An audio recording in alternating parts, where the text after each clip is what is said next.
In this video, we're going to talk about how your relationship with the word no can impact your ability to become a really good salesperson.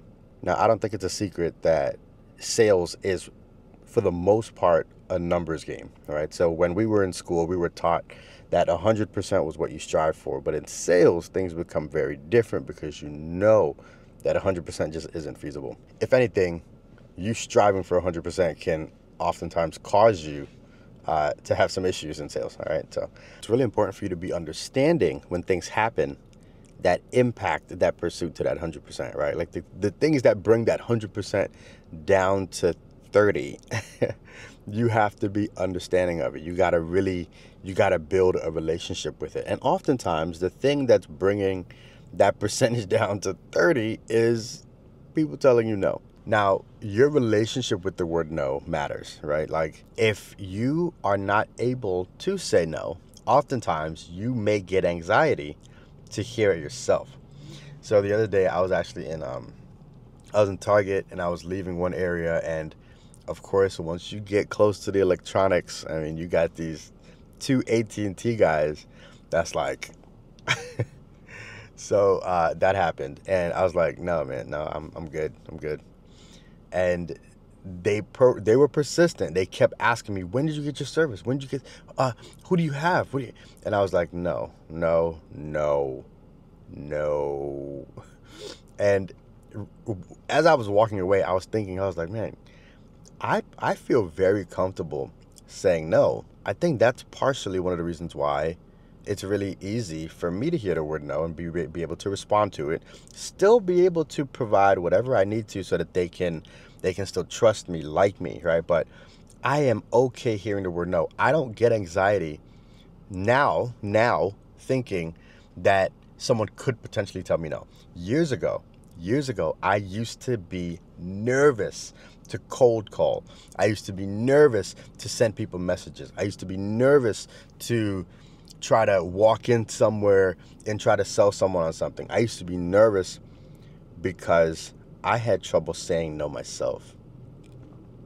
And I didn't build that relationship with it. So I think one of the first things that needs to be understood, right, is like in your life, right? In your life, oftentimes you're telling people no because now's just not the right time. Today's just not the right day. This just isn't the right offering.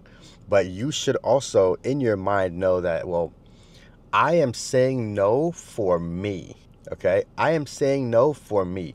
I shouldn't be saying no, or I shouldn't be saying yes temporarily just to appease like your feelings. My yes or no should be my yes or no, not your yes or no, right? Or the salesperson yes or no. So the reason why that's important is because when you become really good in sales,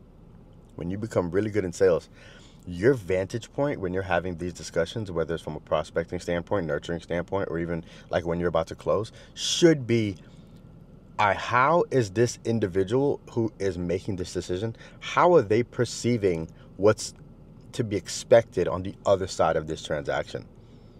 And once you get really good at this, you're going to start to predict whether or not there's an objection coming. You're going to already start to have certain rebuttals.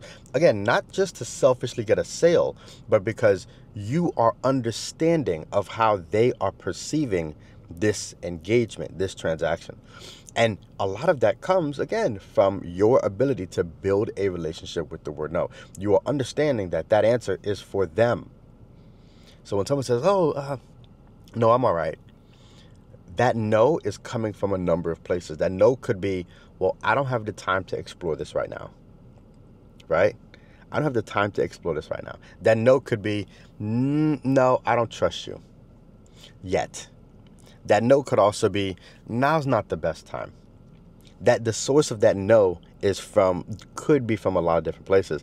And if you can perceive where it's coming from because of your relationship with the word, then you'll be a far more natural salesperson and you'll naturally get more sales.